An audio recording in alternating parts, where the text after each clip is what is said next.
Exactly. What is up, everybody? Welcome back to the Built Device podcast. We are here. We are live. I'm in the 20-degree weather of Massachusetts, while my two my two partners over here are deciding to live it up in California in this nice sunny 75-degree weather. Alex is in a white t-shirt. Um, and we have all right, Brian. I'm not trying to butcher your last name, but I'm gonna do my best. Oh, give it a go. Brian, Brian Zanini. Hey, yeah, you got it. Hey, Yeah, all You got Sicilian. it right, on the yeah. first shot. Panini with a You know Z, why? which Because is what I always have to tell it's everybody. yeah, exactly. It's like Yeah, panini with yeah, a Z. That's it. yeah, So, yeah. but You got Brian, it. thanks for coming on, man. Really appreciate you taking the time out. Let's get right into it. Of course. Obviously, you are the sales and marketing director of Cal Home Co. Um, and you, how long have you been with that company for? So coming March, it'll be 4 years. So, 4 years. Okay. a little over three and a Nice. half years. Started out the company, came in, never knew how to read a set of blueprints or plans. And, I was supposed to get trained by somebody and they left 2 weeks after I started. So I really got thrown into the deep end. Damn, you made a real good impression on them, huh? I guess so. It must have. My first, I closed a deal within my first month and it was a nightmare deal. And I project Mm, managed that as well. And then I didn't have a sale after that for 6 months. So damn. I joined a So company that really supported me and pivoted with me. And we grew it into something really special. yeah. So before Cal Home Co, right? Obviously, before like joining the trades and everything like that, what was kind of like your first were you always into the trades, or was like your first job like completely random? Like how was No, it growing up? I never in a million years, if you would have told me 10 years ago that I was going to be in construction, I would have laughed at you. Mm, I went through, I worked in hospitality through college and met my wife working at a resort in La Jolla. And, both of us, we started seriously dating and we were like, how do we get out of hospitality? We're reaching a ceiling at this point. Like we can't make any more money. What do we do? So, we naturally tried to transition to sales. I started working in pharmaceutical sales, uh, biotech. I didn't love it. And then I transitioned. I went over to ADP, sold payroll and health benefits for a couple years. Did okay.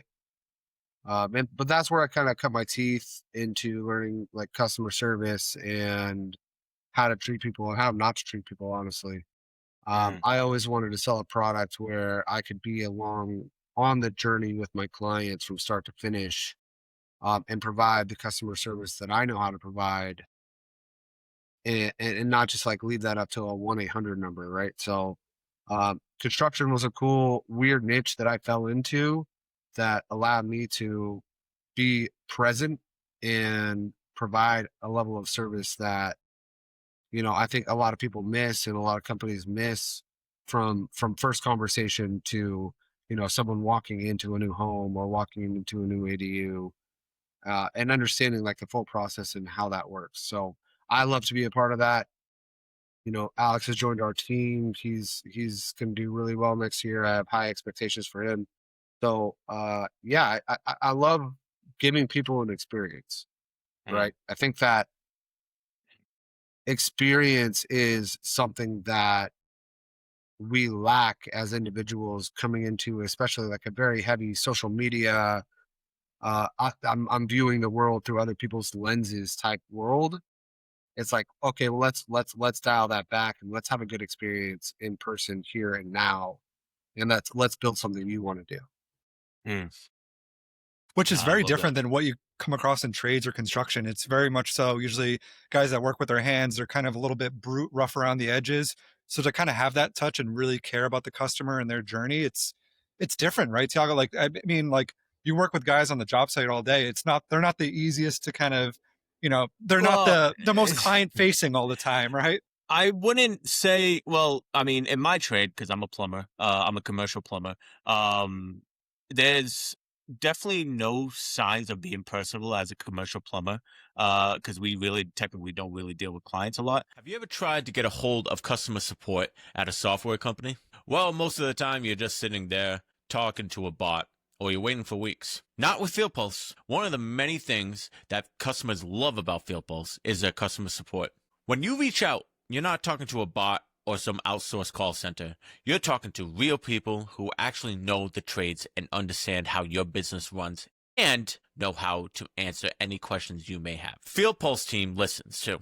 They're constantly updating and improving the platform based on their user feedback. So the software keeps evolving with your needs. And it's not just talk. Their support has been recognized across the boards with awards from G2, Capterra, Software Advice, GetApp, and Software World. If you want software backed by a team that actually has your back, check out fieldpulse.com and see why their customers love working with them.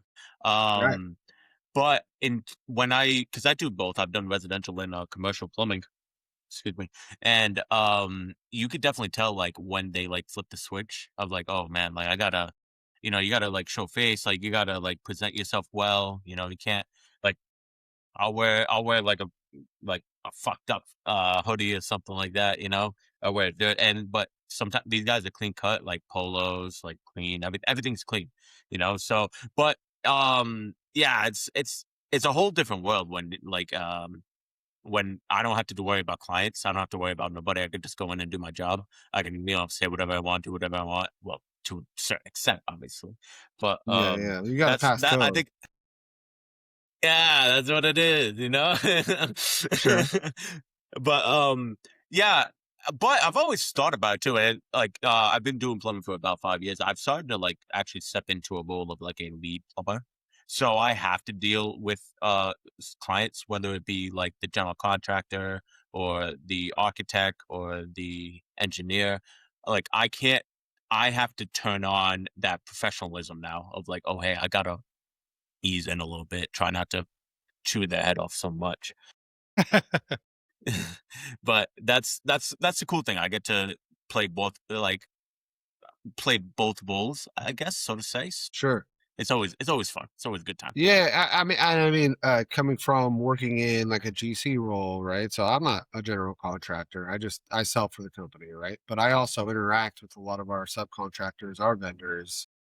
And one of the things that is super important to us is that level of professionalism that you're talking about. It's having that face, it's having that name, building a reputation where, you know, we have 4 projects starting in January, and whether or not you get a bid request is very dependent on how you interact with our project managers. So, Mm.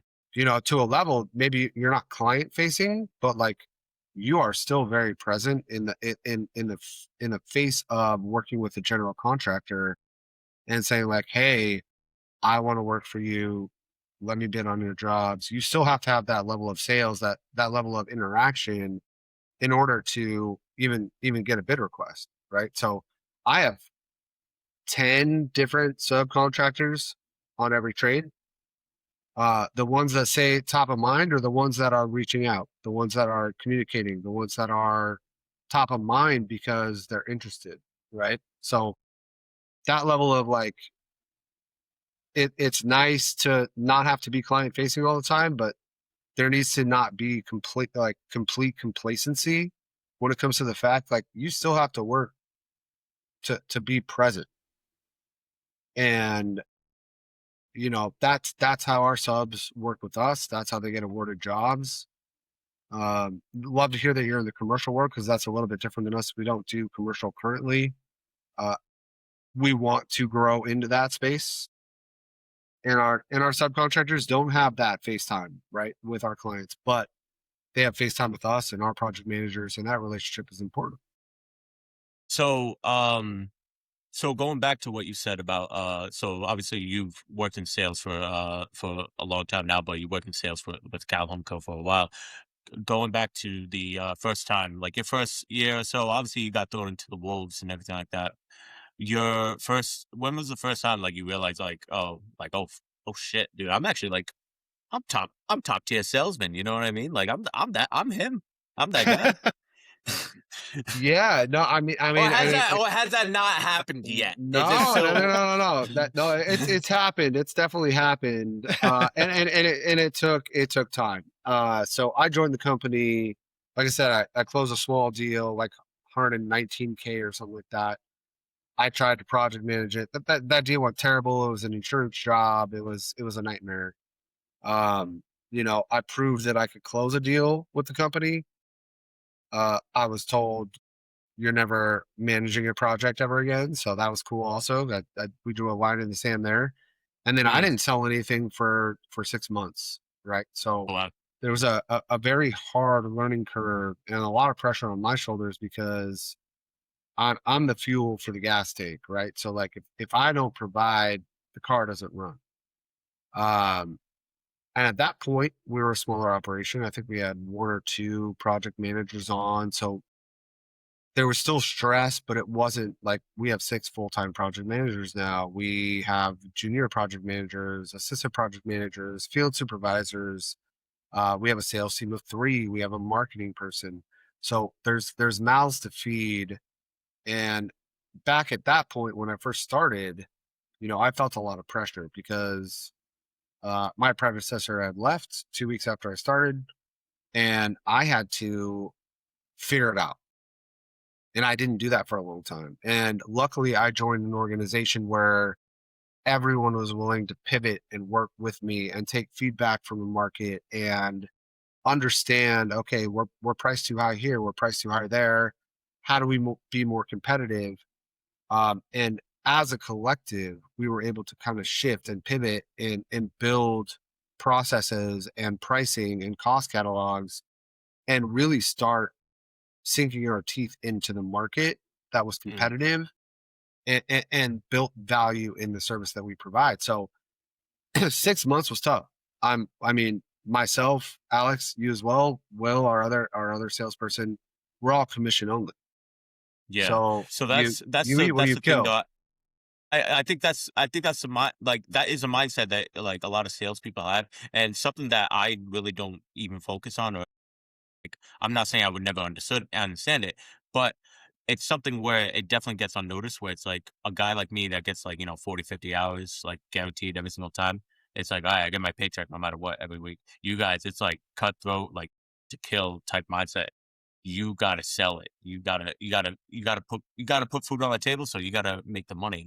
You eat And what you kill, man. Yeah, and yeah, man. so with that mindset, it changes things a little bit, right? So Hmm. I can work as hard as I want. I build my own schedule. I'm essentially running my own company, right? Mm, Um, I'm very much tied to Cal Home Co. as a business, and I'm very invested in the growth of this company. I sit on the leadership team. We meet weekly. We talk about growth and plans and like how we're going to build this into, in the next 2 years, a $30 million company. And I have the team in place to do that. But at the same time, my paycheck is very much dependent on what I do and what I bring to the table. So, you know, there's pros and cons to that. You get to build your own schedule out. You work as hard as you want, or you work as little as you want, but you get out what you put in. Right. So it is almost like sitting in an entrepreneur seat in a sense that like I could just take 3 weeks off. The owners wouldn't be happy about that.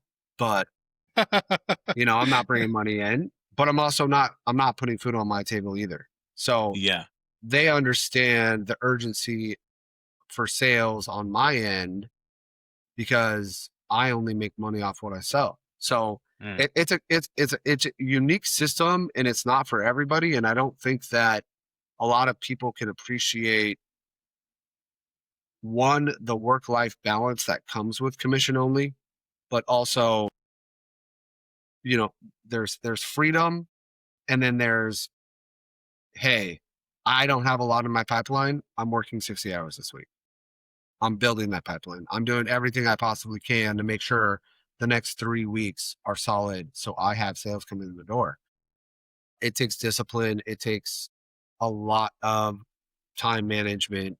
You know, we're flexible. We don't care if you work excuse me, at a desk in the office, at a desk at your house. I don't care if you're sitting on the beach with your laptop open. We're production focused. So bring business in. I don't care where you do it, how you do it, just do it. Yep. Right. So So going off that, because I'm really curious about like sales positioning and all that, because it's a whole different aspect of the trades where it doesn't honestly get talked about enough. um sure. kind of like, if I so like, let's say if somebody wanted to get into the trades, but like a different aspect of the trades of like, oh hey, I want to learn how to project manage, or I want to be a part of a sales team or anything like that. What's like the first like few pieces of advice, I guess, that you can give them, where it's definitely a mindset thing. It's definitely like a what's the word I'm looking for? Keeping yourself in check, almost like making sure like you like, obviously you can make your own time, but kind of like what you said, like, oh, you get what you put in. So you can't like walk in expecting to make like six figures if you only put in like 20 hours of work each week, unless you're really that damn good where you like 20 hours, you're like, you get like six figures right there, which, I'm not saying it's impossible, but you got to put in the It's work. it's But it's not impossible. And that's, mm, I mean, I would say, I'll admit this on camera. I have no problem doing this. And if my owners watch this, they will know that this is they're true. watching. I put 30, 35 hours of work in, right? I'm huge on work-life balance. I have kids. I like to be very present in their life. I like to have that flexibility, uh, you know, and and yes, the success of the company does fall on me and my sales team's shoulders. So I'm not elusive to that. I don't ignore the fact that I have a responsibility to keep my project managers and my team busy, but at the same time, I'm making sure that I'm making space for myself. I'm a huge advocate of therapy. I'm a huge advocate of like self-help. I schedule that into my work week. I schedule a lot of things that don't necessarily directly impact the bottom line of my company, but those things help me be a better person, which ultimately makes me a better salesman, a better representative, a better person sitting in that director's role to build the future we're looking to build. And the cool thing is like at Calhoun Co, they understand and respect that, and they give me the space and the freedom to focus not just on what I need to do to build this company professionally, but to build myself up individually so I could be the best possible person sitting in this director's role, hiring the right people. Shout out Alex, making sure that we're moving in the right direction collectively, right? So I don't know a lot of organizations, number one, that care about that. I don't know a lot of construction companies, number two, that I don't know another construction company that cares enough to let the individuals build their own schedule, focus on themselves, and support them throughout the process. Because it's not just me doing it on my own. I sit in a leadership meeting every week, and the first thing we talk about is like, how is everyone doing? What's your progress? How are we individually building ourselves up to build this brand and to build this company? And so that's a really cool thing to be a part of. I think it's rare, and it's something that I'm in for as long as I can ride this wave. I'm on this wave. Yeah, point And point also, taken. Brian, just to hop in there quick too, it's Brian saying he works 30 to 35 hours, but that's some weeks. Other weeks he works a lot more. And then the other thing to keep into consideration is he's been in sales for a long time, building that skill set. Like someone just coming into sales can't do that because they haven't built up that foundation yet. Like you, Mm, Tiago, you started off in plumbing as a helper, and then you go into an apprentice role, and then journeyman role. At that journeyman and master level role, you have guys working for you, and you have so many of those skills built up that you can do the work quicker. You're much more faster mhm. and efficient as a journeyman or a master than you are as a helper or as an apprentice. So it's like that's the other piece to it, is like it takes time to kind of build those skills, and kind of get to that place too. That's a good point, right? So yeah, I mean, experience allows you to work smarter, not harder. And I think that's like everyone's goal. It's like, "Hey, smarter, not harder, smarter, not harder."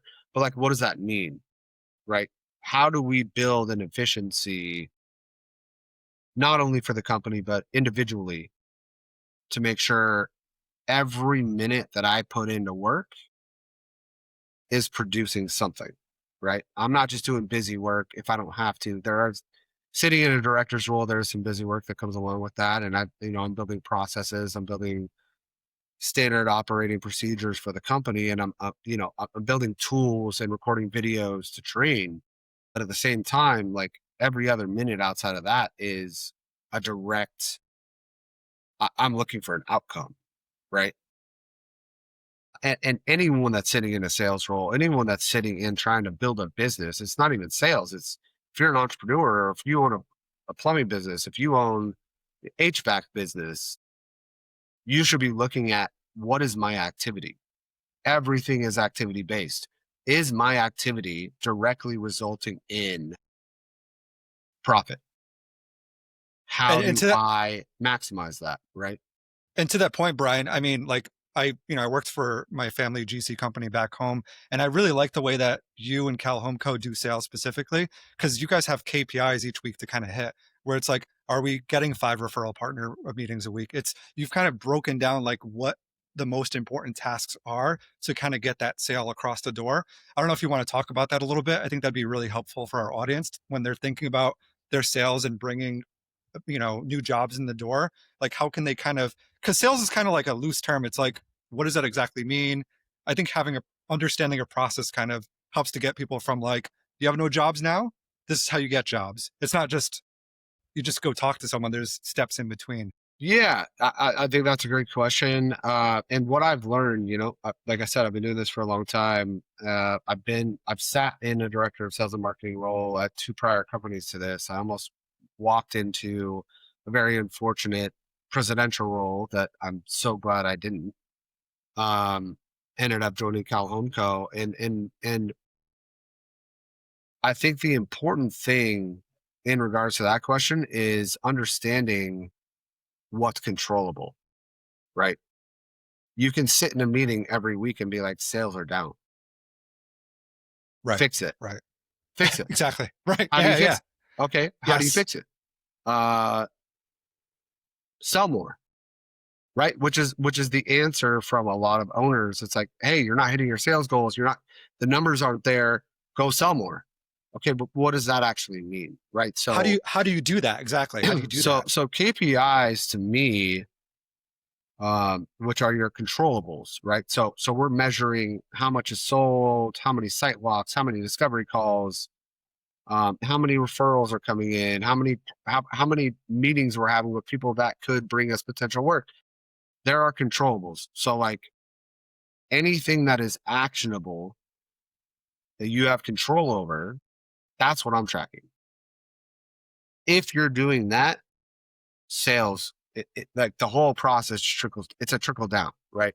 So if you're not making 15 phone calls to potential referral partners, if you're not setting site walks, if you're not setting discovery calls, there's no closed deals. That is what triggers your success. So it's all about actionable items, what you have control over. And even if you're not the best on a discovery call, even if you're not the best on an initial phone call to a referral partner, like you still have to go through the motions. Those are the only thing that drives the pipeline all the way down to a successful sale. So measuring actionable items versus hopes and wants is probably your first key to success in a company, because you can measure your hopes and dreams all you want, but when you don't meet them and you don't know why, there's a reason for that. So Mm. it's all about what you have control over and how you pursue that. Right. So you From don't my have control experience. over whether or not you make a sale, but you do have control of like, okay, as a GC, did I reach out to like 5 people in my industry that could potentially send me jobs? Did did I go through all of the leads in my pipeline and call and text all of them and see what's going on? Am I making social media posts to kind of get in front of my audience? It's all these sorts of things, which I think it's super helpful, right, Tiago, to our audience, because there's a lot of people in the trades and looking to level up. And the way to level up personally and professionally, and if you have a business, is like you got to make sales. But like, You have to. how do you do this? And like what Brian's saying is like, this is the way you kind of go from like, I have nothing currently to this is kind of how I start getting the ball rolling. Right. Yeah. Even more pointed question than that, right?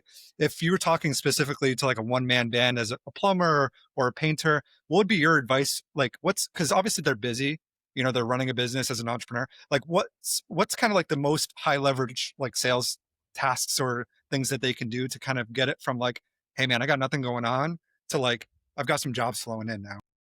Yeah, I think that one of the biggest things, and Tiago, I mean, you're in commercial, but I don't know what your sales process looks like. You can't wait for a call. You can't wait for an Nah. email, you know? You gotta If go. you're slow, and to be honest, if you're slow, that's you've waited too long already. Hmm. You got to pick up the phone. I can't tell you how many phone calls a day I get, and I have actually given like the landline for our company over to another one of our sales reps, and he's complained to me. I just did this like 2 months ago. I used to get 15 phone calls a day from subcontractors looking for work. And if they didn't call me, there's no chance they would have ever gotten a bid from me. But I'm not someone that's like, oh, thanks. Oh, I love that you do drywall. What's your sheet rate, or what's your square footage pricing? I could ask those questions. I want to know what's your availability, how fast can you turn a project? I'm asking the right contract or the right questions for these contractors that maybe I didn't know in the beginning, but it's important to know, because if I'm going to refer you work, you have to know the right information to give me as a general contractor.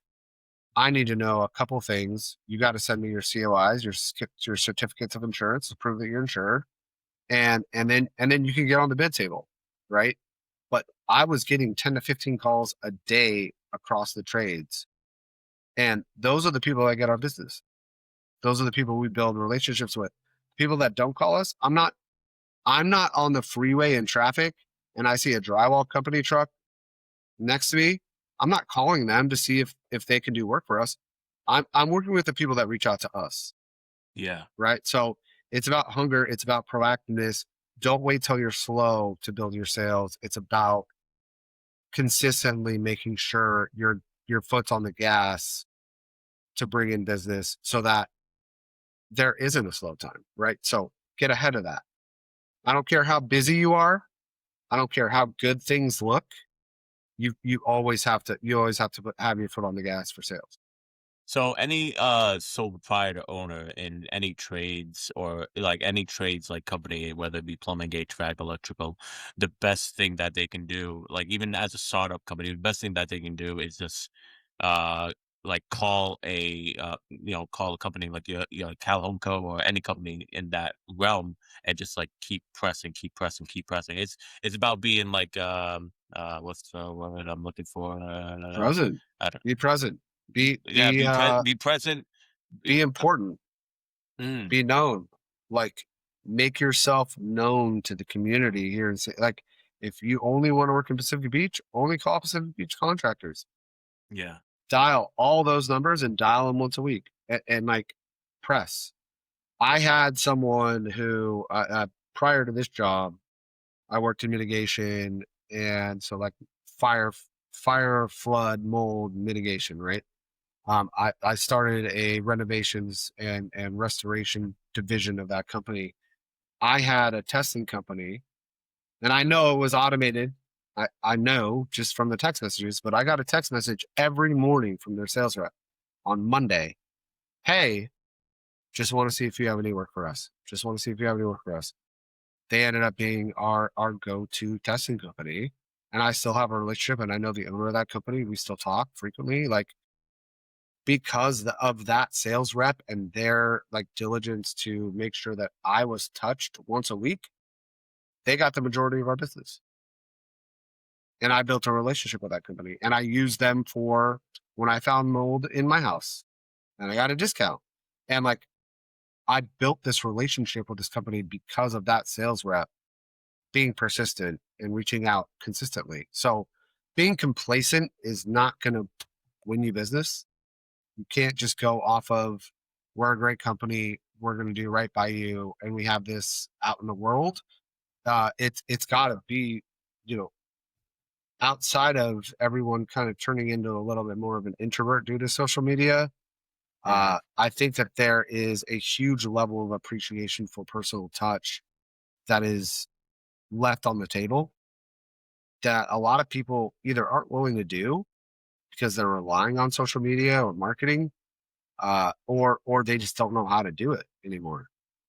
And so I think making sure you are advocating for your business personally through phone call or text or emails and really putting yourself out there, that's where you find your success.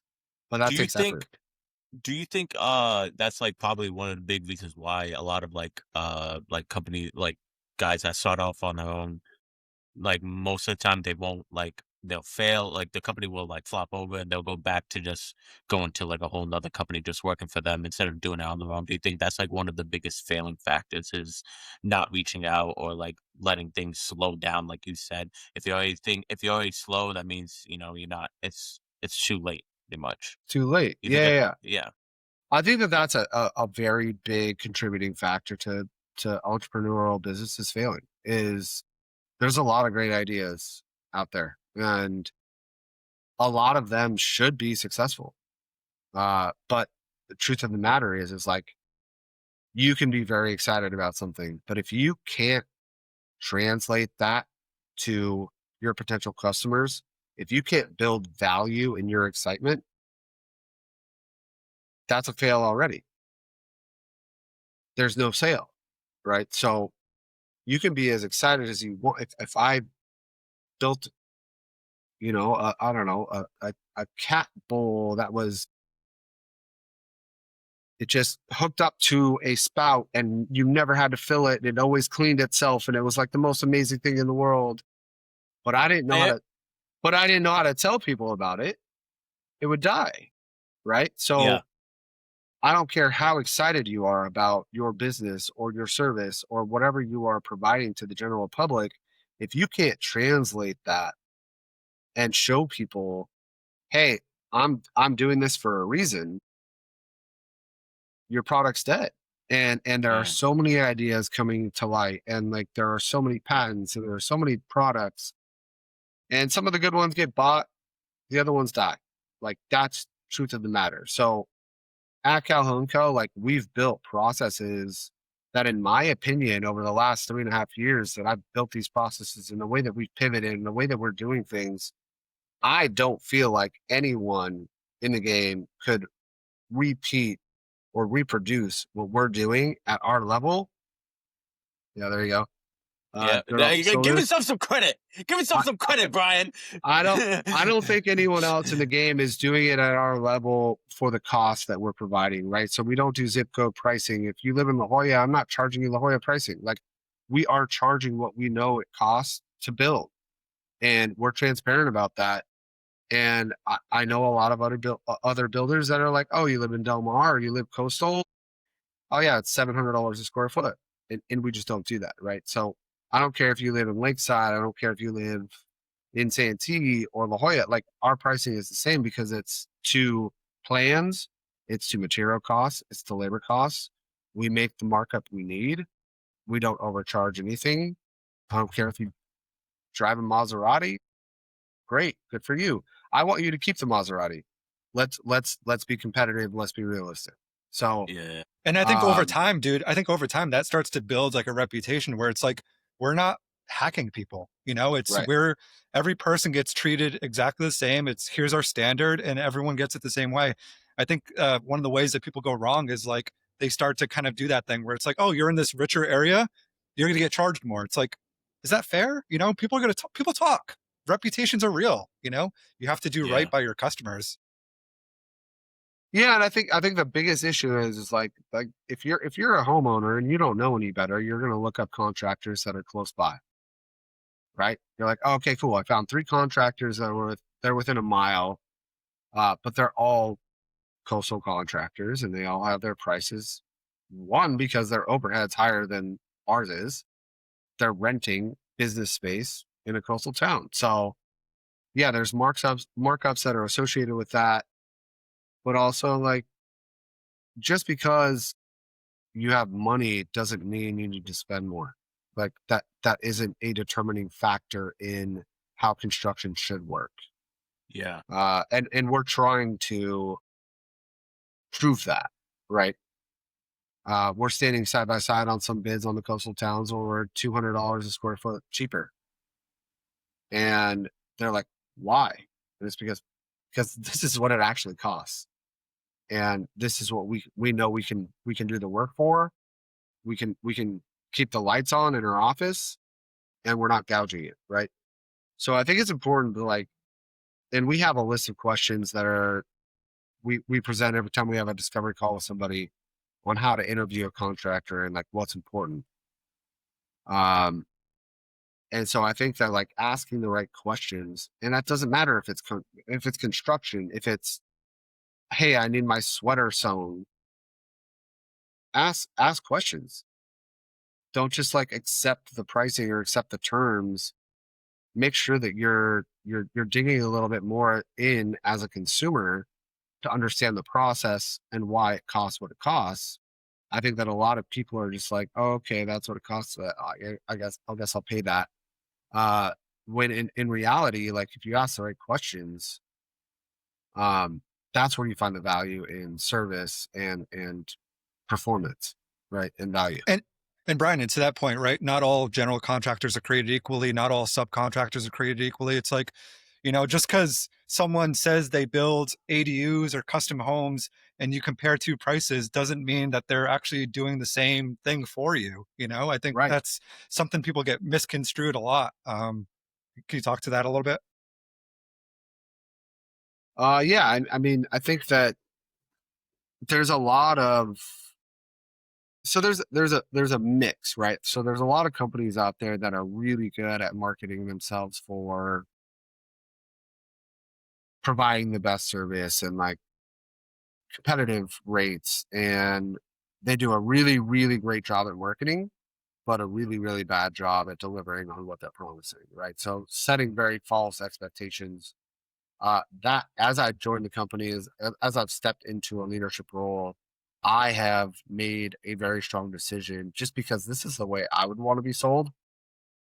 I'm all about like, give me clear expectations up front so that if you deliver on those, I'm a happy client. I'll give you a raving review, right? You set bad expectations up front and you fall short on what you told me you were going to do, negative review, right? So we get a lot of return business from positive feedback from clients because we set very realistic expectations. I can market all day, Alex. You and we could go to town and say we're the cheapest contractor on the block. We'll undercut anybody by 5 grand, and we could run that business all day, and we would win a ton of work. But our BBB reviews would be terrible. Our Yelp, our business reviews on Google would be terrible, and we would probably close our doors within a year, right? That's not the company I want to work for or be a part of. I want to be a part of a company that we know our worth, we sell to our worth, and people appreciate what we're bringing to the table, right? So not only are we not just taking every customer that client that calls in, right? There is a qualification process so that we make sure they're the right clients for us as well. So that's important. Tiago, I 100%. don't know if that's like, is that something you don't really have to deal with that, right? Because you're not No, necessarily client facing. nope. No, I never. Yeah, I never have to deal with like stuff like that because I'm just like just a regular plumber that just they give me a set of prints and I'm like, okay, I'll do. And I'm pretty much a subcontractor, so Right. this is a whole different avenue of like how things usually work. But I never honestly think about this shit. If I'm being very transparent and very honest, I No, never think about yeah, this shit. and that's cool. But But like, however, it's really like, because one day I would love to go out on my own. One day I would love to go out on my own and do my own thing. The advice and the stuff that you're saying right now, it's like I never really think about it. I'm always like, oh, I just have to do good plumbing and make sure my Google reviews are up, and I got to post every day, and I got to do this and I got to do that. But I never thought in a million years like, oh, I should actually call like general contractor companies up and be like, oh, hey, I'm a plumber in this location. Do you have any work for me? And just like always be persistent about it as well. Just like call like nonstop every day, every day, every day. It's like, yeah, it's annoying, but it like you said, hunt to kill. I gotta put food on the table. You know what I And mean? it's even to the that, it's and even to that go ahead, point, go ahead. Tiago, I think sometimes like as an entrepreneur or someone starting off, they're like, well, how do I allocate my time? I think one thing I Yeah. also learned at Cal Home Co, the importance of a calendar. Like, I don't think people utilize a calendar enough. Where it's like, what are you doing Monday? What are you doing Tuesday? What are you doing Wednesday? Because in terms of sales, that's a big part of winning business and stuff. But you can put that on your calendar. Set 2 hours of like and call it prospecting. Where hey, I'm going to call every GC in a 50 or 30-mile radius. I'm going to let them know about who I am and drop that line. Right, Brian? That's important. It's like putting Hold on your yourself calendar, accountable. Yeah, yeah, yeah. put on your calendar what's important and then do that actual work. Yeah, I I mean, if you're not holding yourself accountable, nobody else is. Especially as if you're going to go out on your own, Tiago, like you said, if one day your goal is to branch out and build your own thing, right? You have the experience, you have the knowledge, you have a lot of people that will work for you, and you're going to build this company. Nothing will kill your business faster than an empty calendar. And I don't Mhm. care if it's not appointment set. If you don't have a physical meeting or a physical conversation with somebody on your calendar and fill the rest of your calendar with tasks that you know are going to push you in the right direction, and hold yourself accountable to do those tasks at that time. Don't pick Yeah. up your phone, keep your head down. If it's prospecting, you're not answering other calls. You're busy, right? You might as well be in a meeting with somebody to where you couldn't answer the phone. If you're prospecting, that's all you're doing. You're calling. Boom, 2 hours. Yep. Yep. I'm calling contractors. I want work. Boom. You'll be surprised if you hold yourself accountable for 2 hours of prospecting. It will amaze you that out of the 15 no, we're goods, but the five, yeah, we're actually looking for someone. Our other subcontractor dropped the ball on the last project.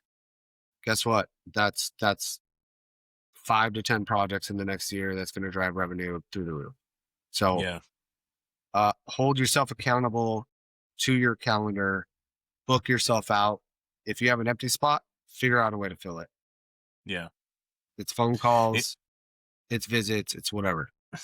funny enough, with going to the calendar thing, I obviously Alex is actually and probably maybe it's Calhounco that probably got this into Alex's mindset, but he was like, Tiago, like fill your calendar up right now. And I'm like, he's like, I don't care what you put, like fill it up with like, stuff that you're doing. So that way it was like, I was like, all right. Then we would do it for our podcast. We would do it for like, team meetings and everything like that. So I think I now understand where Alex is getting this from. And I'm like, does this motherfucker want me to like know when I'm shitting or something like that? Like, but, funny enough, hey, you got to but, schedule it.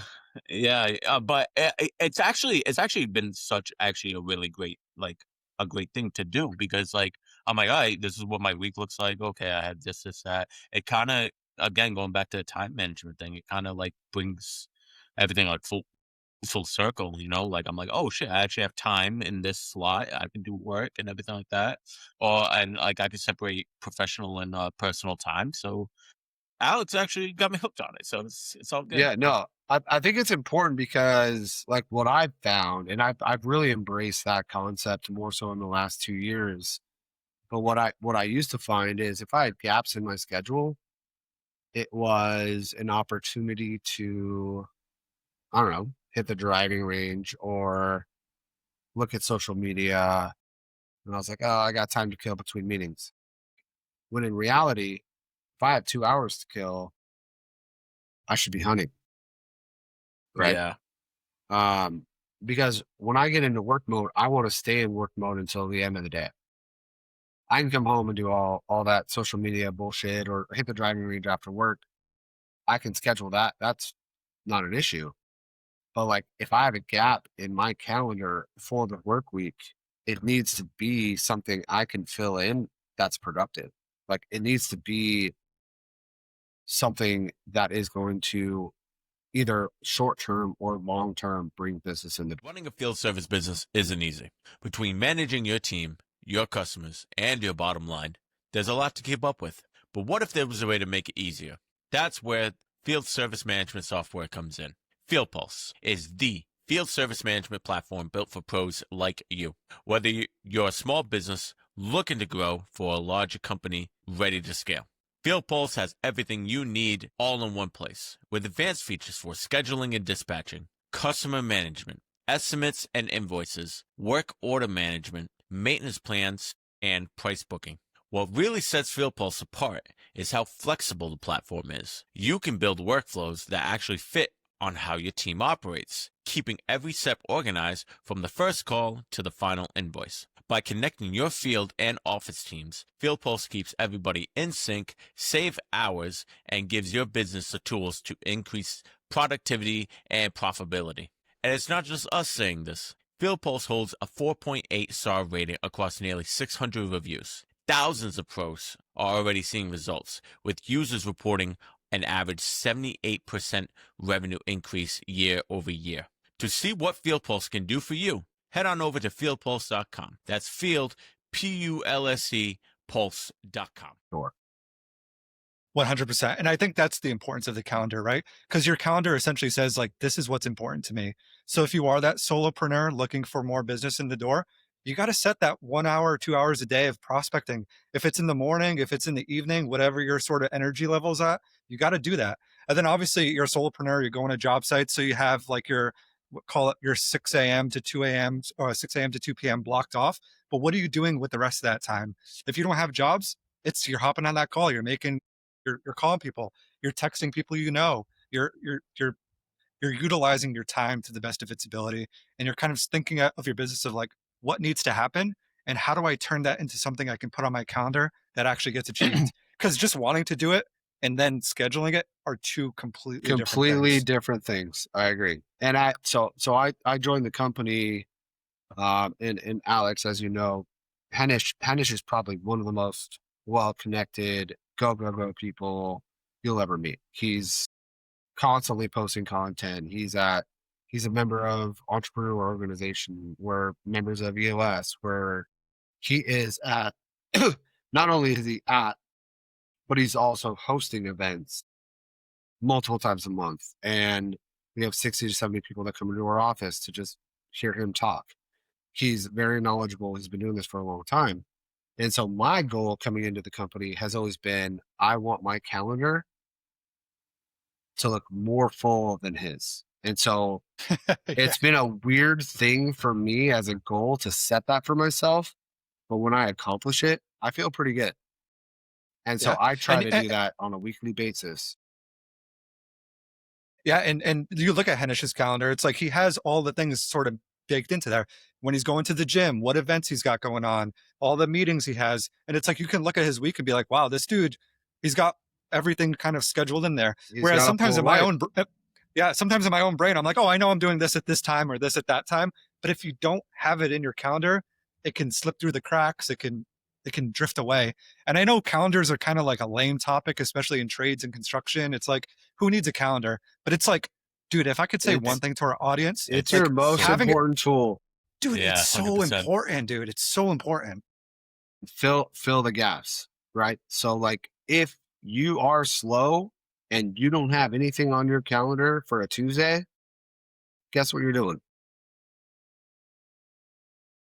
You're calling people all fucking day and you're getting work, right? And if you're not, that's the difference between you and the competitors that are. So Yeah. you've got to pick up the phone. You've got to fill your calendar with stuff that's going to produce. And it's Uh, also, it depends on your personality too, right? Some people like the phone more. If you like going in person and meeting people, you can go that route. If you're more like, marketing heavy, you want to hop on social media, but you got to be doing activities to get that it's shit going. it's all activity based. That's the only thing you have control over, and not all activity is productive. So that's the other thing I'll touch on is like you can think that you have the right idea and you can drive it into the ground, and when it doesn't produce results, you got to pivot. Like we have pivoted as a company. We were in remodeling and like house flipping when I first started. We are doing kitchen and baths. We pivoted into ADUs. Then we got into custom homes. Now 50% of our business is multifamily. Like we're doing 6 to 11 units. We have 6 or 7 of those projects. It's all about adapting into what you're capable of doing and maximizing profitability. So you can't just say, all I'm doing is selling a toothbrush, right? If you're selling a toothbrush, you should be selling floss, you should be selling toothpaste, you should be selling, you know, other items that can build profit. Like you have to think outside the box and build what works for you. And luckily we've been able to pivot and do that at this company. And we've built a very strong portfolio and a good client base and references around that. But that doesn't that doesn't just come by saying, "Hey, I sell kitchen remodels." Right? Yeah. Come to me. Yeah. You're You you're want to always get you're always you're always looking at what's that next thing. So if you're a plumber, rather than just doing drain cleaning, it's like what's that next thing that I could kind of sell that gets me to a higher level? Then what's that next sort of step? yeah. Are you Because are you are you scoping lines? Are you going in and giving recommendations on right away work? Are you providing references for Class A contractors? Are you building a relationship with people so that when it comes down to making a decision on the plumbing, you're already locked in, right? And so that's what we're working towards. It's like we help you with SCG&E, we help you with referring you to designers or architects. We build that reputation from start to finish. Now, I have a question, right, boys, since I'm not in California. What the hell is an ADU? You guys kept on saying ADU, ADU. I'm just like, I Yeah, have I no guess idea that's what the not hell a you guys that's said. That's so not that's not an East Coast thing. I don't think maybe it's a different term out here, but I've I don't never heard of it. yeah. So it's probably not a big term out there. There's not a lot of space for it on the East Coast, unless you're in like very suburban rural areas. ADU stands for accessory dwelling unit. So it's essentially like a habitable living space. Like a studio Like apartment? like a casita or studio, typically Okay. detached, or you can convert your garage. Um, so California has a state, we're 4.5 years behind our livable units collectively, right? So we are supposed to be at a certain mark of habitable spaces for rent or purchase in California, and we're 4.5 years behind that mark. Mm, So ADUs have been a very quick, fast way to try to catch up to that. And that's just to combat the homeless crisis. And like, it's kind of an interesting thing to think about because like even an ADU is renting for like 3,200 a month for a 1 bedroom, 1 bath, right? So it's not damn. affordable for everybody. But it is livable space. So it doesn't necessarily solve the homeless crisis, but it solves it's to bring the rent down. It's to bring the house pricing down. Our house prices are absolutely insane. I just bought last year, so I know. Um, Yeah. our rates are not coming down like they said they would be. So we are trying to, as builders, as a community, as the building department of San Diego, as architects, we are trying to design and build and be creative enough to provide habitable space to drive the market down. We are doing our best, but still falling short. So all we can do is continue to push on that and work together with, organizations like we talked about, the AIA, the BIA, people in San Diego that are really hyper focused on growing habitable space here in San Diego to drive costs down and affordability and livability here in San Diego. So Mm. Yeah. that's a huge goal and what we're a part of. Yeah, and basically, Tago, it's like in California, there's a lot of people who want to live here and not a lot of space to build new homes. So people are starting to use like their backyards. If they have a garage, we do this thing called a garage conversion, where you can kind of build up and make a like a livable space above that. Sometimes people are converting like spaces into like rather than a single family home, 2, 3, 4, just because to the point, there's a lot of people here in California. A lot of people want to live here, but not a lot of room. So that's kind of one of the ways that builders out here are trying to kind of bridge that gap and make more Mm. livable areas, which, to be like kind of nerdy in economics is like the supply demand curve. More supply, brings the demand down. So it's not as expensive, which then kind of helps to, bring that price down a little bit. We're on the opposite side Yeah. of that scale. Demand is Yeah, I was very about to high, say, supply is very low. And it Exactly. and has been. that's the crazy thing, right? Like these things cost so much money, and like obviously it keeps you guys in business because you guys keep on like building these ADUs and everything like that. But when's the time to worry a little bit when you're building all these ADUs but nobody's like buying them or renting them? Is there any worry in that where it's like, oh, we made too much? You know what I mean? Or people aren't, or I would say people aren't buying it, so that means our production slowing down, so to say.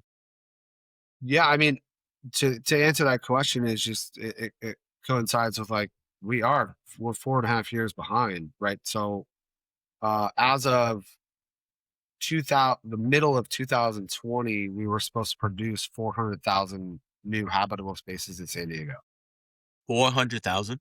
Yeah, Damn. and we Holy crap. are well below that mark. Um, that's not just us. It's not like we're going to build that many units, but that's all construction companies across the board in Southern California working together with architects, working together with the building department, working together with SDG&E, trying to move things in. And there's been, new legislation that says, permits are going to be seen and approved within 60 days. And when we're not seeing that, and, SDG&E is Mm. taking a little bit longer than they're supposed to.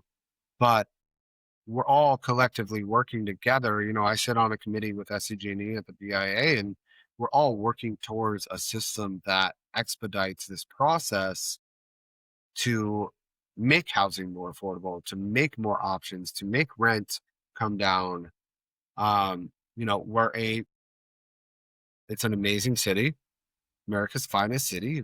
I've heard San Diego's been a great city, I've heard it. If we're just calling it what it is, we have a lot of uh, people traveling here that support our economy. So we need to continue to be able to not only provide homes, but provide rentable space, provide the options for people that want to come visit and support our economy.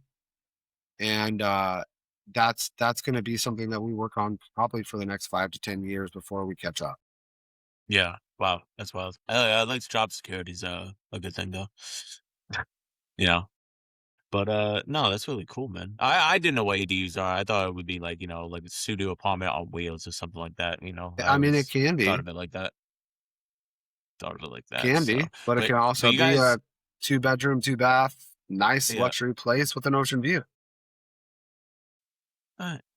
Maybe we'll bring well, hopefully the rent goes down in California. Maybe I can get myself an ADU out there. Who knows? Yeah, come on out, man. We'll help you find one. Alex is like, yo, Joe, you need to come down. Just come down. Just make the move. And I'm like, Come see it. nah. I'll come visit, but maybe not living there. Nah. I think I like the East Coast a little bit too I mean, much. So it's 71 degrees with no clouds in the sky right now. So yeah, it's I don't know. It's like I don't know, 25 or something like that. 20, yeah, okay. 25. And you got a sweater and a jacket on and you're inside. So Listen, I'm hot in a t-shirt right now. yeah, I'm feeling same. good. I'm feeling comfortable. You know what I mean? Like nice, I'm nice warm. car hot.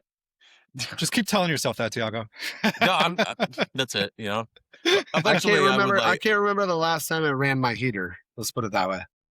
Oh, Mine's running right now. I'm sure But it you is. guys do, so you guys do ADUs, you guys do custom homes, you guys do multifamilies. Where has there been a project for you, Brian, where it's been like very memorable project, and maybe something that was like really well, like maybe your first sale or one of your first successful sales, or just like a project in general where it's like, oh yeah, I did a custom home for like Leonardo DiCaprio, or somebody, what I mean, like a celebrity, but just memorable is what I'm trying to get at. Yeah, I think what's pretty cool is like, although like on the sales side, sales is typically chalked up as like you close the deal and then you walk away and it's on to the next one. What I think is really cool about our processes here in the company is like we actually act as like pre-construction project managers where we are taking on the responsibilities of dealing with SCG&E and getting everything lined up, assigning the right project manager to the client because personalities matter when we're connecting people. We're a big part of everything until we break ground. And then even then, we still offer, you can reach out to us if you have an issue with your project manager. I don't get those phone calls, but it's nice to watch a project go from concept to finality. And on the sales team, part of our process is we give a thank you gift when the project is complete. We're able to meet with the clients that we connected with a year ago at their new residence and say like, thank you for your business number one, and like, what are your thoughts? And if you read our reviews online, you'll see that a lot of them are very happy with the work that we do, and that's just a really cool thing to be a part of. Is I watch other companies fail because the reviews are terrible, and Mm. they're not giving their clients, they're not meeting the expectations that they're trying to give. We're setting very clear and realistic expectations with our clients. So honestly, like to answer your question, like every project's kind of fun and unique because it's all different and every client is different and the personality is different. And that project manager that they work with is different. To watch all of these unique experiences that our clients have from start to finish, and then still at the end of the day be willing to give us a 5-star review is is a pretty cool thing to be a part of. That means we're doing something right collectively, right? So Yeah. I don't have one that stands out to me. I just sold a project that I've been working on since 2022, so I'm interested to see. We're turning a bed and breakfast in Hillcrest into like a 7-unit, 8-unit property.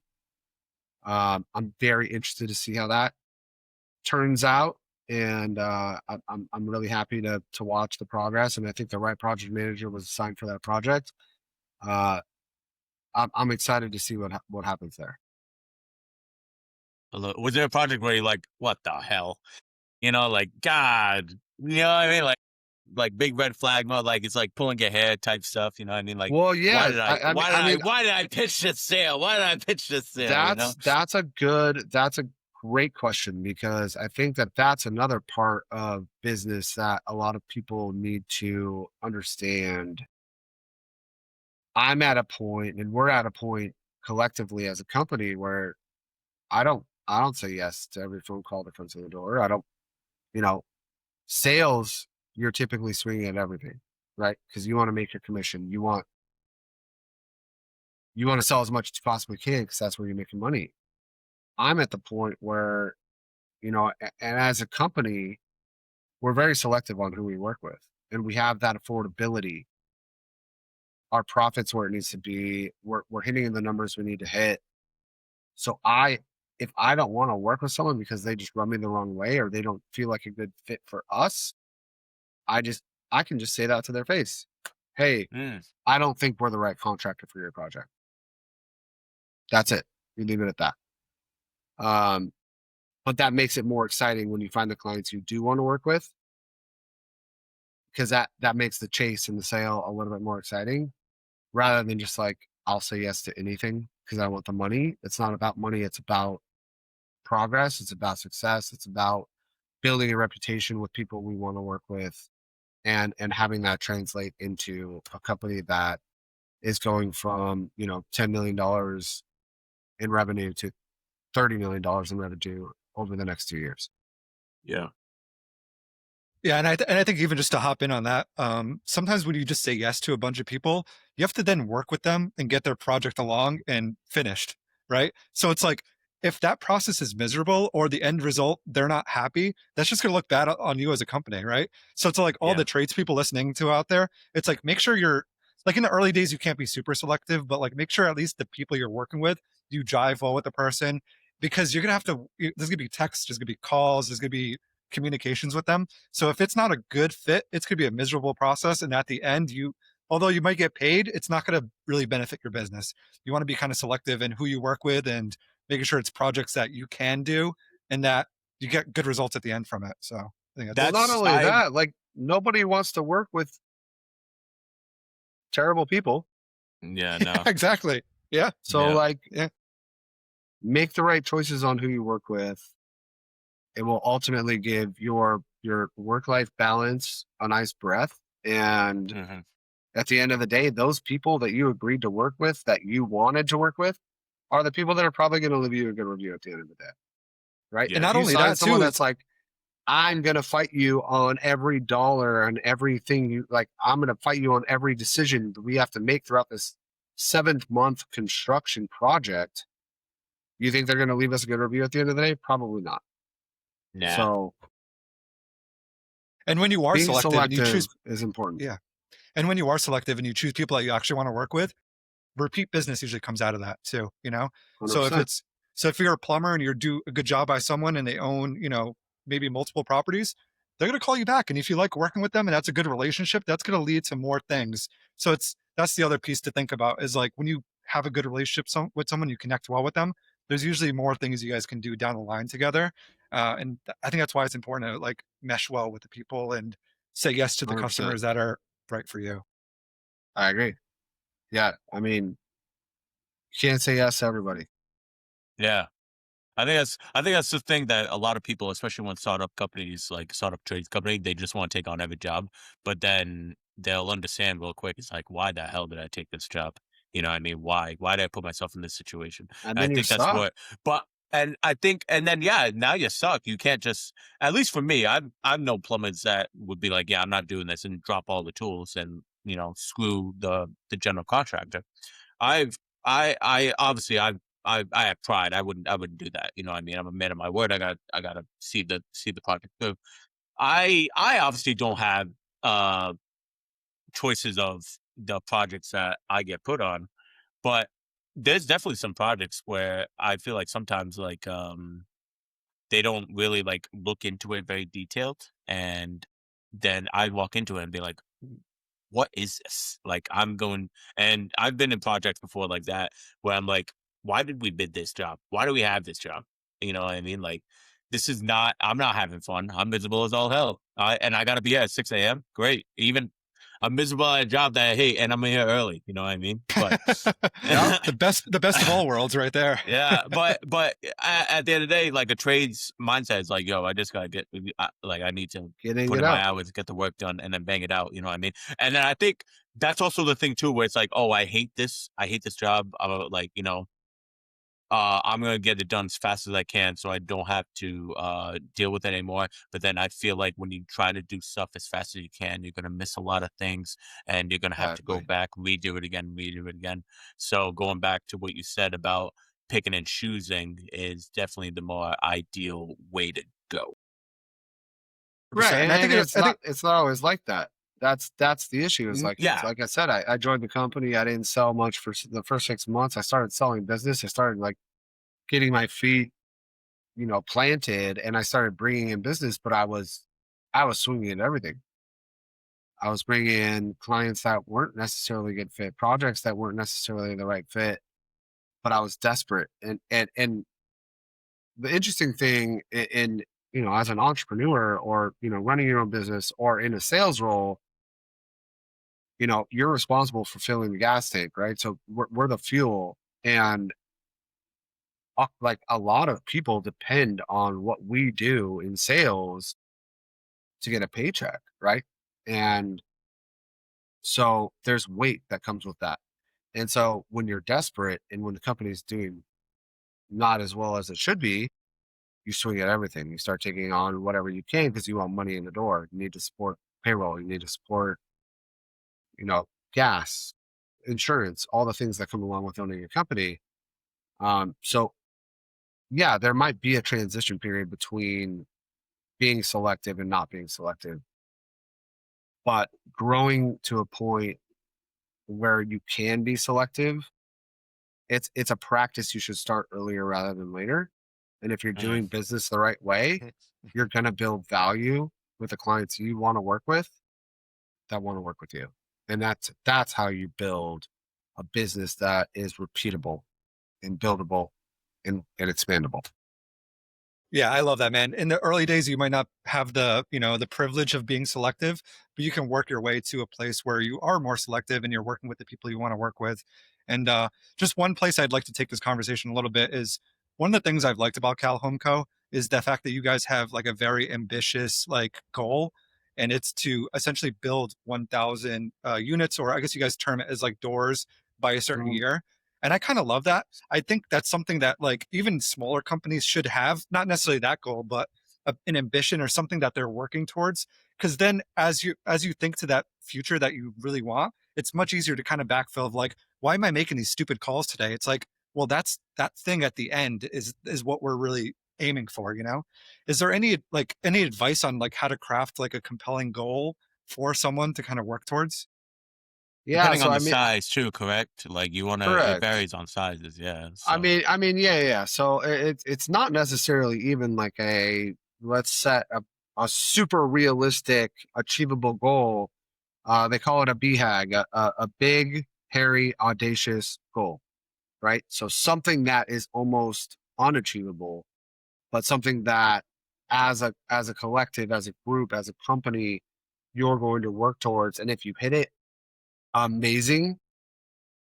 But it's like it's shooting for the stars and landing on the moon. Like even if we build 900 doors instead of 1,000, we still built 900 doors, right? So this big, hairy, audacious goal is still something we're looking at. That's where our sights are. That's what we're working towards. And if we fall short, we still did something pretty great. If we hit it, that's crazy. Then we set a new one, right? So yeah, 1,000 doors by 2032 is our goal. We're at a little over 215 at this point. I don't think it's unrealistic. I think we could get there. That's very heavily dependent on Alex and I on the sales side, but I think the We way got we're this. yes, moving, I want 2,000. Finance. let's go, let's go. Let's go, Finance, baby. baby. Let's Yeah, go. I love it. So it's all about setting goals and holding yourself accountable to try to achieve those, and making sure everyone's on the same page, right? If no one cares about that goal, then it's never going to get reached. If everyone's on the same page and everyone agrees, this is where we want to go. This is how we want to do it. You know, this is where we're going to get by then. Everyone's motivated. And if there's no motivation, you're never going to hit it. So it can be as big and hairy and audacious as you want it to be. If no one has the vision, there's no motivation, there's no accomplishment. So it's really about getting your team on board. It's really about setting the tone for sales and for operations to accomplish what may sound unachievable, but is realistically achievable if we continue to grow the way we are. Right? That's the goal. Yeah, man, I love that. Hey, go ahead, Alex. Ask a question. I Sorry. mean, I was just gonna ask like one kind of other thing that I've kind of noticed about Cal Home Co. as a company that I think more companies could benefit from. The goal is super important for, whether you're a plumber or electrician to have that. Hey, what's that thing what's that North Star we're shooting for? Even if we don't hit it, to Brian's point, we land amongst the stars. That's kind of the point of the goal. But then the Mhm. other piece that I think Cal Home Co. does interestingly is you guys have like this EOS, which I've never really heard too many companies kind of talk about that, and it seems like part of the secret formula as to how you guys are able to do what you do. Is there anything you could talk to about that, or like any of that sauce that we could kind of trip out and kind of help people with? Yeah, so this is actually the second company that I've worked with that operates on this. So it's an entrepreneur operating system, EOS. It's essentially like a third party consultation that comes in and they help you develop uh, your. It's basically like an operating system, like for your phone or for your computer, but for your company, right? So it's an operating system. It's the way that you function. It's the way that you hire. It's the way that you fire. It's the principles. It's your core values. It's your goals. It's your KPIs. They help you build out all of that. And it's next week our leadership team has a 2-day annual. So we're going to spend 2 full days, 8-hour days in a session with our EOS implementer where we're going to build out our goals for next year, talk about and reflect on what happened this year, um, where we want to move, how we want to grow, where revenue is, what we can afford. Like we deep dive into all of the minutia and all the details, all the nuances of the company, and we work as a leadership team to problem solve and plan and predict. And that's all you can do when you're running a company is be successful and realistic in predicting and planning and building the company that's going to actually achieve the goals, right? So a lot of that is hiring the right people. A lot of that is maintaining a culture. A lot of that is giving reviews and maintaining an awareness on what we are trying to do as a company and present that in every aspect. Anytime we're wearing a logo, we're representing the company in that way, right? So we're Yeah. building this culture, we're building this reputation, and we're perpetuating that into the general public on social media, in a lunch meeting, it doesn't matter, right? So it's all very consistent, very continuous, and that's how we've been operating for the last few years, and it's been, in my opinion, a monumental tool in our expansion and our growth. And I see it being so for the next few years as well. Yeah, it's been something that, like, I've even read into it a little bit, and there's good stuff on YouTube for anyone listening or watching rather that wants to look into it. EOS, they have versions for bigger companies, versions for smaller companies, but it's just the way you run your company. It's so confusing being an entrepreneur and running your own business, and these guys have really done a good job at like breaking down how to do it in a successful way. And like I said, I've seen Cal Home Co. Just the fact that they have it implemented, like the results they've gotten from that. So small, medium, big, I think it's an important thing for entrepreneurs to kind of look into and try to implement because it's confusing, man. Running a business is super confusing. If you don't have guidelines and ways to operate, you're just in the dark. You have no idea what's going on or what you should do. And every day is just confusing as hell. Yeah, and I think that there's a point to be made. Like there are Fortune 500 companies that run on US. There are plenty of them. Actually, a majority of them probably run on something similar or on EOS. Uh, and it's an investment to be a part of that. As a smaller company, it might seem out of a budget or it might seem unrealistic, but it will take your company. It's something that will take your company from a $3 million company to a $15 million company in 3 years, right? So it's putting the right measurables and processes in place and hyper focused on making sure that you're bringing in the right personnel. Turnover is probably the biggest leading cause of company killers ever. And they provide a lot of tools to make sure that you're hiring and firing around the right individuals that are going to be in the right seat for your company. So as long as you're building a strong company and you're attracting the right people, that's how you build success. All right. My I question is want I just what. want to I want commission for plugging EOS, by the way. So if anyone's Oh, watching okay. this, You got it. that's You got coming. it. Give the damn man his money. There you go. Anyways, now my question is, right, with the growth of AI becoming so more popular nowadays, right? Obviously AI is probably the most important tool for a lot of jobs, and you guys can probably fill me in on this as well. AI is definitely a huge thing. What is AI like making your job easier, or is it kind of like overhyped right now? And this is a second two-part question. Are you worried at all that AI would take over like a sales job, would come over and take your sales job? Do you think AI would ever get that advanced? I don't think in this industry, no. I think that there are a lot of jobs that need to worry about that. There are a lot of industries that need to worry about, especially as the younger generations are progressing into social media and reliant very hard on, AI as a technology. Yeah, I think that sales jobs overall are in jeopardy. I think that a lot of retail is going to go to online only. I think that malls probably in the next 10 years won't exist. I think that we're fortunate enough to work in an industry where like there needs to be a relationship and a level of trust that you can't build with AI on a project that you're going to spend $1 million on. There needs to be a relationship there. And I don't think that there's ever going to be an AI construction company that can build trust the way that we can. So I'm not worried about that in our industry specifically. I worry about some of my friends who are selling software. I worry about some of my friends who are engineering or who are coding.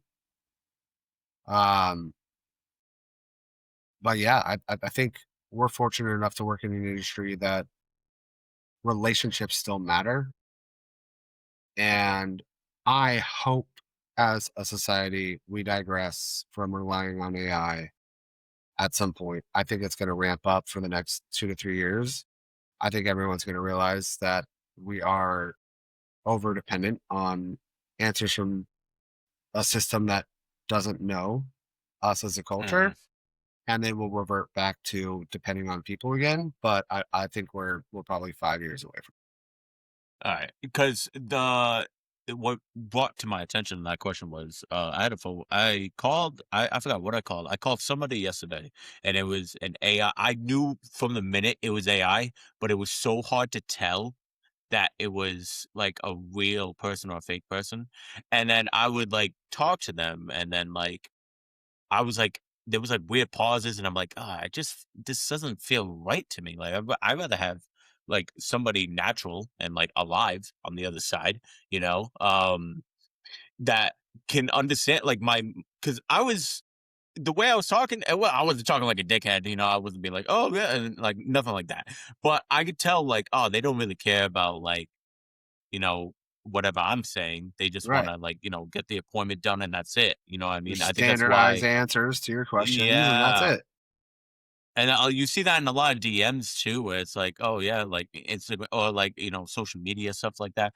I'm on the same boat with you, but I think within the next 2, like, I would say 3 to 5, just being generous. AI is gonna be, like, at a peak where, like, everybody's using it, like, I've I've obviously, like, in my, like, mid-20s, I've pretty much known AI, and now I understand, especially like being part of this podcast. I understand how to read AI emails.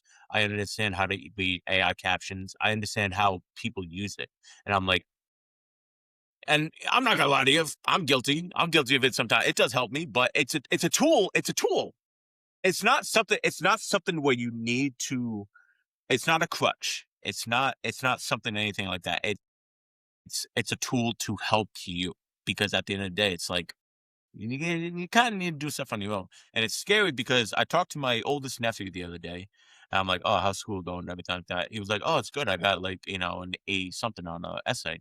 I'm like, oh, you wrote it yourself? Like, let me see. He's like, no, it was all chat GPT. And I'm like, how the hell did you get No. away with that? Yeah. I'm like, how the hell did you get away with that? I'm like, did you understand it all? He's like, no, I did. I checked Spark Notes. And I'm like, dude, like that. And that's the part that scares me with AI. Like, I don't know if you guys ever seen Wall-E, the movie, right? Oh yeah, You ever seen Wall you yeah, we're y not y far y away from that if we allow AI to really play the role that it can play. And it's scary because I think that there's there's a there's a very there's a very small window, and we're in it, where we can decide whether or not we go that route. or we decide to digress and, focus on being human a little bit, Uh, right? Um, I'll have to send you guys both this video that I stumbled across yesterday that talks about that this guy asked ChatGPT, what did we learn as humans, or what were the most important things that humans learned in 2025, and it was basically uh, stating that ChatGPT's response was, you guys consumed like AI like candy and left rationalization on the table and left critical thinking and self-awareness. You let us as a computer generate that for you. And scary. it was a very eye-opening thing to watch, and I'll send it to you both. And it might be something we could share at the end of this video if you want to link it. Yeah, Uh, absolutely. it's very truthful, in my opinion. I think that as a culture, we have just let our guard down, and we've dove into this technology, and um, we've allowed ourselves not to be present in our own lives. And that's something that it talks about in the video as well, is you guys have completely sucked yourself into social idealism, and you are wanting to be somewhere else, be someone else, do something else, when in reality, like, you haven't focused any of your attention on just being yourself and like being present in the moment. And what scares me is, like, if we continue to move that way as a culture, it, it's not a long time before. It doesn't matter what industry you work in. It doesn't matter what job you have. It's going to all fall apart at some point. Yeah. Not to get heavy, but I think No, you it's okay. should. Get heavy. I think you should tag that video at the end of this. I'll send it to you. It's pretty eye opening, and it helps me. It's a constant reminder. Like, open your eyes, stay off your phone, stay off social media, focus on what's important. Hang out with your family, hang out with your friends, call the people you love, touch base with the people that matter. That's, if we can keep doing that collectively as a culture, I think we'll be okay. I'm just scared that that's not everyone's directive. Yeah. Well, let's end on some positive news, because There we go. that was really dark and heavy. You know what I All mean? right. I don't want AI's All not right. taking this over. You know what I mean? AI's Yeah, not yeah, taking yeah. this over. All Yeah, I right. agree. I At the end of our podcast, we always do something where we have 10 lightning round questions, completely random. I actually want to do something else this time around. I Okay. want to do a blind ranking. I'm going to do uh it's obviously for both of you guys, because you guys are fucking California guys now, Alex. All right. I'm going to do 10 random things, like, from California, and you got to rank them from 1 to 10. All right.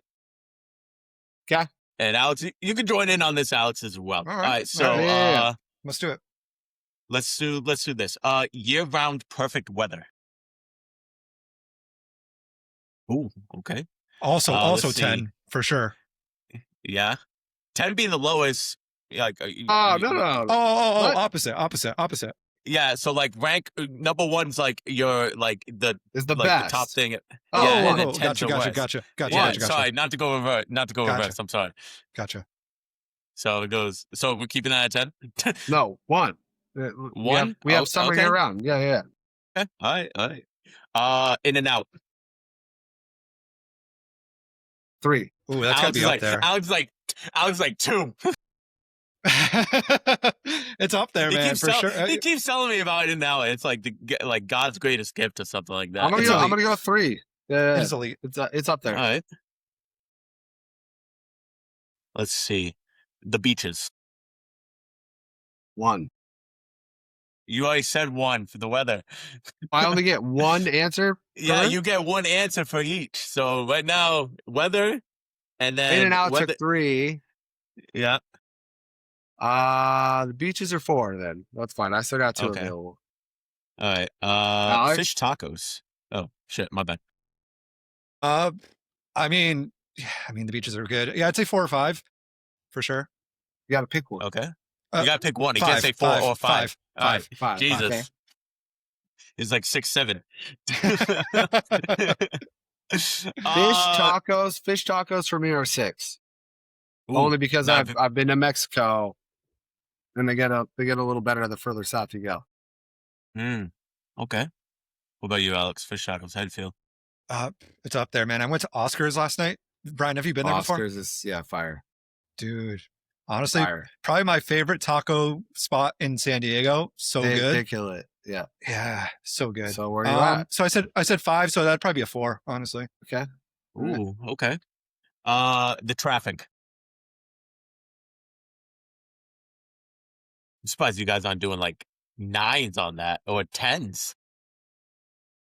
That'd be a 9. That'd be a 9 for me. I don't know what else is All right. coming, so I'll go 9. Yeah. Honestly, having lived on the East Coast, the traffic is way worse over there. Like going into Boston, going into Providence, like my commute from home to like my Providence job was like an hour and a half every day. My commute here is like 10, 15 minutes. So, I mean, the traffic hasn't been too bad to me.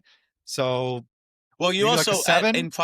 in Providence, you had to deal with the bridge The being bridge. constructed as well. Yeah, Right. yeah. There's a bridge construction. I'm assuming you guys don't have like heavy construction. Maybe, well, correct me if I'm wrong. Maybe there's not a lot of construction happening on the roads because Elon Musk is like digging that tunnel.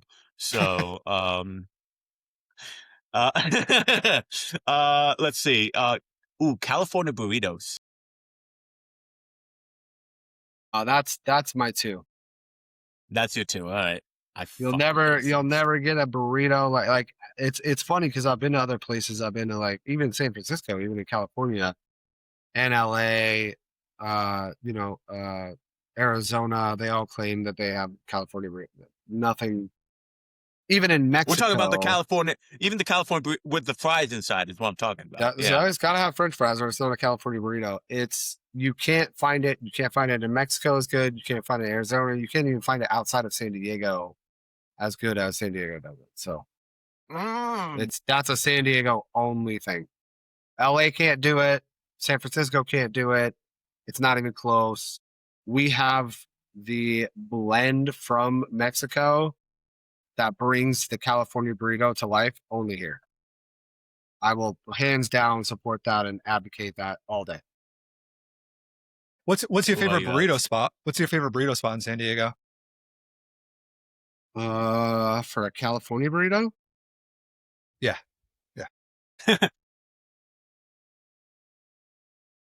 I don't know. I have like 5 or 6.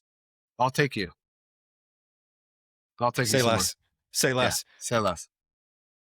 You could be the judge. Yeah. For me, where am I at? Do I have a 5 slot? Probably put it in the 5 slot if I have that available. I like to talk. Keep it track. You haven't been keeping track, you motherfucker. I think I have 1 through 6 taken and 9 taken. So what do we got? Yeah. So you have 7 and 8. All right.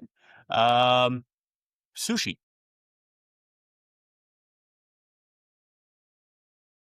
That's another thing, Alex. If you want to know good sushi spots, let me know. But we kill it in sushi too.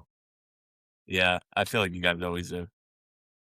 Yeah, I've had some really good sushi since I've been out here. Even that spot, Brian, we went for lunch. I forget what it's called, Chef something or other. That sushi Chef was. June? No, that's a 5. 5 out of 10. If I could take you to a 10 out of 10, that's 4 blocks away from that. Okay. You would literally eat the sushi and be like, it just melts in your mouth. You don't even have to chew it. It's crazy. Yeah, it's wild. I'm coming to San Diego, dude. Hey, dude, I'm telling you now, we're probably one of the Mm-hmm. biggest melting pots outside of LA, San Francisco, New York City. Like culturally and food wise, we have, I think, some of the best food in the country. Yeah, Alex, definitely solid food. What'd you put that at? 5, 4? I'm lost at this point, honestly. Not even keeping track of his own ranks. What a pleb. What do I have? What a What pleb. do I have? This is the last one, by the way, Alex. Just saying. I think this is number 10. The cost of living. 10. Yeah, I figured that was number 10. Expensive, but you Yeah, get what you pay for. I just got a report. The median home price in San Diego is over $1 million. Wow. Damn. So if you want to buy a house, ladies and gentlemen, don't go to San Diego. Not until rates come down. Yeah. Yeah. Yeah. Alex was So, telling me about the rates too, and he was telling me like, dude, like I fucking love the weather out here, but fucking hell, the rent's so goddamn expensive. And oh yeah, cost of I'm living. I like, mean, we pay the highest, price per kilowatt for electricity. We pay probably some that's of the highest wild. gas prices. We pay some of the highest like grocery prices. Like the inflation and the cost of living in San Diego is not a joke. Oh, Tie in the house prices as well. It's all oh, the things we talked about in this whole podcast about being diligent and like really working for your success. money. Like you have to do Yeah, that here, or Yeah. or you die. yeah. Yeah, You you Oh just just yeah, you dude, just big time. you got to move somewhere else. yeah. Dude, Even I as want, even as a concrete number, dude, like our gas is like almost $6 a gallon. Back home, it's Mhm. like $2.97, Yeah. or back in Massachusetts. So it's like for like, I thought you meant like house gas. My bad. I'm sorry. I'm like, no, like fill up at goddamn, the gas tank. like Yeah. fill up at Fill the up with gas, a dude. gas $6 tank a gallon. Oh, in between 5 and 6. that's why a lot of people drive electric cars out there. I bet it's more expensive Yeah. though. I bet it's just as the same. hmm Oh wow. All right. Crazy Damn. talk. Crazy talk. Brian, this is a part of the episode where we will give you your pretty much 1 minute. Give any shout outs, plugs, anything you want to do. The floor is yours, buddy. Appreciate it. Tiago, Alex, thank you guys so much for having me. Been a pleasure to talk about my experience and living in San Diego. If you're looking for a contractor here in San Diego for an ADU, large scale remodel, addition, multifamily project, feel free to reach out to me or us as a company. Alex and I are happy to take care of you. Just really a pleasure to hang out with you guys and shoot the shit, and hopefully more to come. And yeah, I mean, that's it. Yeah. Not too much. Part two, I'm gonna fly to San Diego and we're just gonna do a Come part on 2 down. at Cal Home Co's office. That's it. We'll get sushi or a California burrito. Yes. Oh, California burrito all fucking day. There you go. I'm about to go to bars and get myself a California burrito. That's There the you closest go. thing we have out here. Yeah. But Alex, do you have any last minute thoughts, buddy? Floor is yours. No, man. I just thanks Brian for coming on, man. This has been fun. It's nice to kind of get the whole kind of crew together to jam on this stuff. Just been fun. Just Sure. Good time. Thanks, Brian. I'll see you tomorrow, man.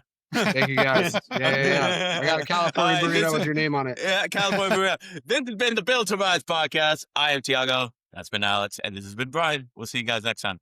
Later, guys.